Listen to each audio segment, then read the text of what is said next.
Alright you guys, welcome back to the channel. We're here for some more Dragon Ball Sparking Zero updates, and today we have additional information in regards to the upcoming patch that's supposed to be dropping sometime this month in December.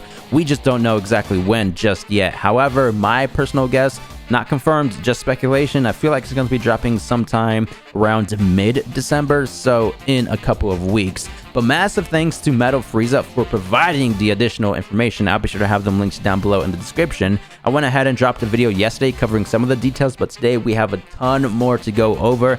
It seems like it's going to be a huge update. It's not just going to be about the gameplay battle mechanics, the character buffs and nerfs. No, they're updating the character roster, something similar to the classic Budokai Tenkaichi games, where they consolidated the transformations under each character preset, and they're going to be adding all 12 stages for the offline local split screen. It also seems like we're going to be getting small quality of life updates in regards to the character models. It's going to be a ginormous update, and I'm looking forward to it. So without further ado, make sure to drop a like, turn on post notifications, and let's hop straight into it. So once again, this is a Bandai Namco event over in Barcelona. I think it's a manga convention, it says right here.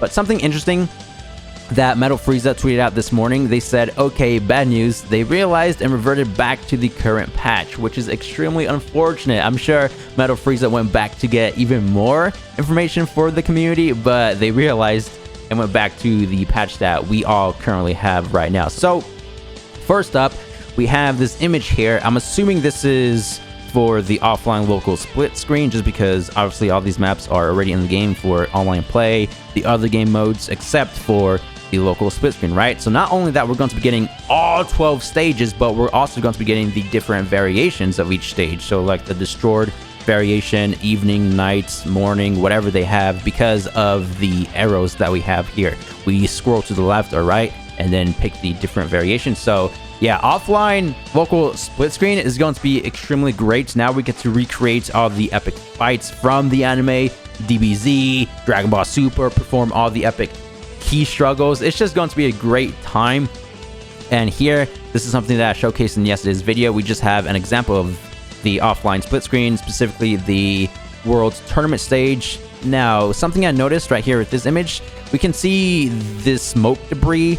To be fair, I'm probably looking too much into this, but I remember back in this one interview, they mentioned why they couldn't implement the 12 different stages for offline local split screen. Something about the rendering, how it was just too chaotic with the stage destruction.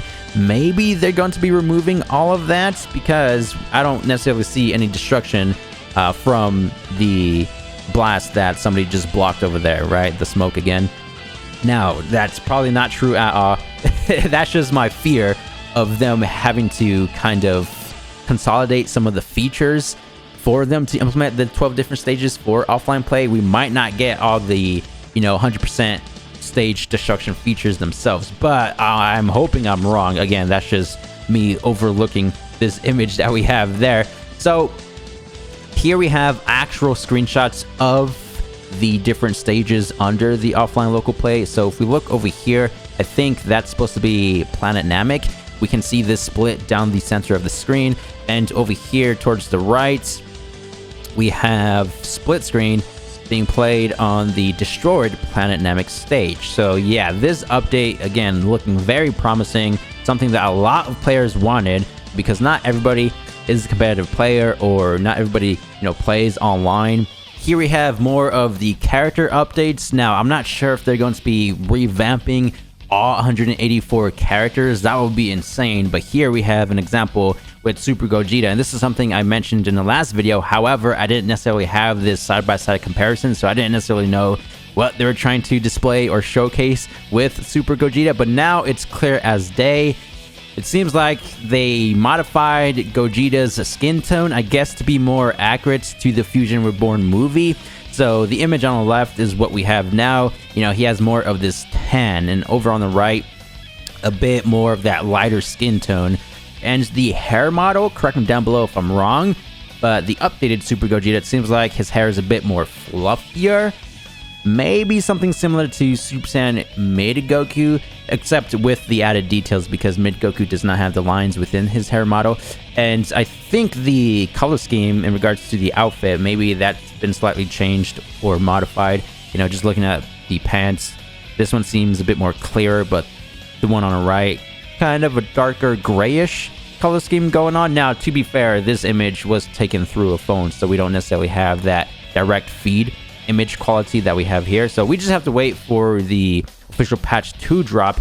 Now, I might have to create this video doing this side-by-side comparison, comparing the old roster to the updated one, just to see if, again, all 184 characters received a small update. We do have another example over here by Metal Frieza. Now, he wasn't necessarily sure if Goku received an update, but it says Goku mid super. Don't know if it's different, but I'll post it if some of you guys want to compare. This is the image that they're referring to. Definitely seems a bit more brighter, you know, the contrast, but again, that could just be the phone quality. And here we have the comparison, and yeah, something similar to Gogeta. It seems like Goku has a lighter skin tone, but that could just be the map, you know, reflecting the light, because each stage provides like different lighting. So this one is tough to tell. Going back to the Gogeta one, I forgot to mention, but both images are under the same stage, right? The nighttime West City stage, so they both provide the same lighting. So this one is 100% that they're changing Super Gogeta. This is something that's just a small update that they're implementing. We now get to see how many skill counts each Blast 1 will consume and how many key bars each Blast 2 will use up, right? Bardock over here actually received a small buff and nerf. So his first Blast 1, the Insta Sparking mode, the Rebellion skill, they raised it up from 4 skill counts up to 5 skill counts, which I feel like is extremely fair because his Insta Spark is extremely good. I don't play this game competitive like that, but probably one of the better Insta Sparks in the entire game because he has like this evasive move, this knockback that jumps straight into sparking mode. Now for the Saiyan Spirit Blast 1 skill, the second one, that consumed 3 skill count. Now with his upcoming patch, it's going to be dropping to 2 skill counts. I think this is already in the game, not entirely sure, but they're also going to be displaying the skill count for each transformation. So GT Goku over here, Super Saiyan will consume 1, Super Saiyan 3 will consume 2, and Super Saiyan 4 will consume up to 3. Of course, the same in-battle mechanics will still apply, so if you want to transform straight into Super Saiyan 4 from your base form, then that will consume 3 skill count. All it's doing, again, something similar to the skill attacks, just displaying the correct amount of skill counts that you need for each transformation. Here we have additional character buffs and nerfs. Ultra Instinct Sign Goku, so it takes 2 skill counts to transform into MUI, which is the same thing. However, for his Blast 1s, of course, it's in a different language, but I have the conversions. So the first Blast 1, even greater potential. Right now, currently with this patch update that we have here, it will consume 2 skill counts. So they raised that up by 3. And the second Blast 1 skill, You'll Never Beat Me, that costs 3 skill count currently, but with this update, it's going to change it to 4. So it seems like with a lot of the Blast 1 skills, they're just going to be upping the cost by 1, maybe 2 for some characters. Super Saiyan 4 Goku, it seems like it's going to be the same. Instant transmission will take up 2 skill counts, and all I need is 5 seconds. That will still be using 3 skill counts. However, for MUI Goku over here, Ultra Movement, that still will be consuming 2.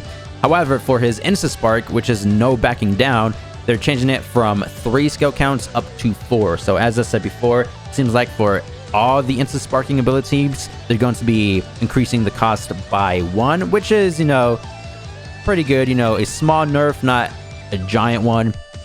But going over here to the character roster, this, yeah, again, going back to what I said at the start of the video, something similar to the classic Budokai Tenkaichi games, where they consolidated the transformations under each character preset. So something interesting with this one here, go ahead and full screen. I only see 1 Goku. So are they also oh wait, no, yeah, I see the second Goku over here. All right, I was about to say, did they consolidate the transformations and Goku variants under 1 Goku? But no, so just the transformations. Look how much cleaner and nicer this is. This is how a lot of people wanted the base rosters to be when the game first launched. But hey, at least they're upping the game or updating the game, you know, listening to the community's feedback. You guys remember that survey that dropped about a month ago? A lot of us definitely took that and, you know, just wanted to see all the different changes, and they're listening, which is something I definitely appreciate. But we can see down here how we have this filter. So I think we're still going to be getting the base roster that we have now, you know, with every single transformation up on the screen.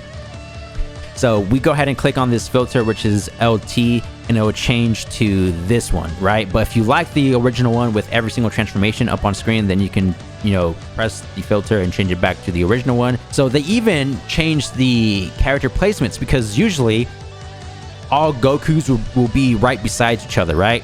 But now, yeah, they're organizing things by sagas. So we have Goku, Piccolo, Raditz, so, you know, the early stages of the Saiyan saga.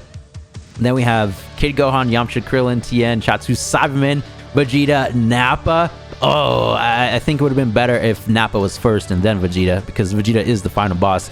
And then we have Goku mid, you know, when he first arrived on Planet Namek. We have the Planet Namek characters. Dude, the organization, this is top tier. And then we have Frieza over here, and then going to the Majin Buu or early Android saga, right, with Teen Gohan, Vegeta mid, Trunks. Dude, this is, yeah, I'm liking this update. So that's how they're now organizing the character roster. If we go over here to the next image, so this is the transformation that I was talking about. You go ahead and click on the character. We have Frieza, for example, and then we have all of his transformations under one preset, or under his first transformation, right? So we have the second, third, final, and full power final form. So cool. Now this one, not 100% sure what they're trying to display. My guess is not confirmed, just speculation. I think they're going to be giving out the V Aura for free, just because currently you are able to purchase the V Aura. It was an exclusive item within one of the V-Jump magazines. You have to purchase the magazine, and then you get access to the code, right? And then just go ahead and put it within the game. I believe it only worked for the Steam and Xbox versions of Sparking Zero, because Steam, the code wasn't necessarily region locked. For PlayStation, the code was region locked, but for Xbox, you were allowed to go within the settings and change the location, you know, change it over to Japan and then insert the code, and it'll work that way. But for PlayStation, I believe you needed to create a PlayStation account, a Japanese PlayStation account, or, you know, own a Japanese PlayStation itself. I'm not entirely sure, but again, just speculation. It seems like we're going to be getting the V Aura for free. Don't want to confirm anything on that. Why else would they be showing this image here? And this is it for today's video. Just wanted to go over the additional information. This right here, the character select screen, how it's extremely organized with the respective sagas, the offline split screen with all 12 maps and the different variations. I'm looking forward to those two the most. Now, again, this isn't everything that's going to be within the December patch. No, we have to wait for the actual patch notes to drop, and then we'll be going over every single details. I'm looking forward to see if they updated, you know, all 184 characters, which I don't think so, because Frieza looks the same as he does now. But, you know, the character buffs and nerfs, we know that the Insta Sparking mode, they're going to be increasing the cost by 1. So yeah, just stay tuned for that until the patch actually does drop. Thank you guys for the immense support as always, and I'll see you guys in the next Sparking Zero video. Thanks for watching. Peace!